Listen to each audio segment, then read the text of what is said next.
ঘরে থাকা উপকরণ দিয়ে বানিয়ে নিচ্ছি গাজরের হালুয়া মাত্র 10 মিনিটে। গাজরটা এইভাবে ছাড়িয়ে নিলাম, ছাড়িয়ে গ্রেট করে নেব। গাজরগুলো সব ছাড়ানো হয়ে গেছে, এবার গ্রেটার দিয়ে আমি গ্রেট করে নিচ্ছি। গ্যাস অন করে দিয়ে আমি একটা কড়া বসিয়ে দিলাম, দিয়ে দিলাম একটু ঘি।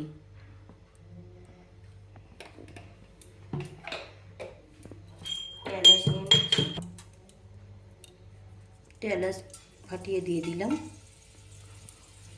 এবার গাজরটা দিয়ে দিলাম।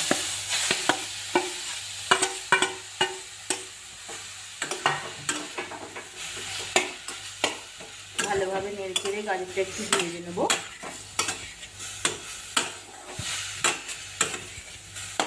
গাজরটা ভাজা হয়ে গেছে, এবার আগে থেকে দুধ ঘন করে জাল দিয়ে রেখেছি, এটা আমি এর মধ্যে দিয়ে দেবো।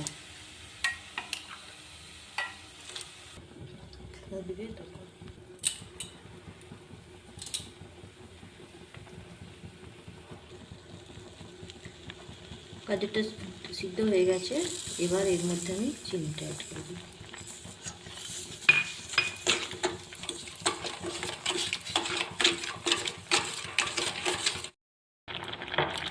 হালুয়াটা হয়ে গেছে, এবার আমি একটু অল্প কাজু নিয়ে নিয়েছি, এটা একটু ঠুকে নিলাম, একটু ভেঙে নেব।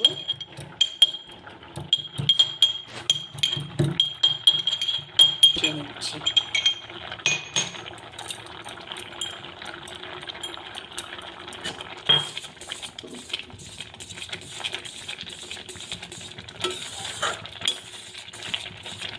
গ্যাসটা অফ করে দিলাম।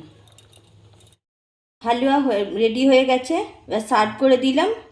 রেসিপিটা যদি আপনাদের ভালো লেগে থাকে তাহলে লাইক শেয়ার করে দেবেন। নিত্য নতুন রেসিপি পেতে চ্যানেলটা সাবস্ক্রাইব করে রাখবেন।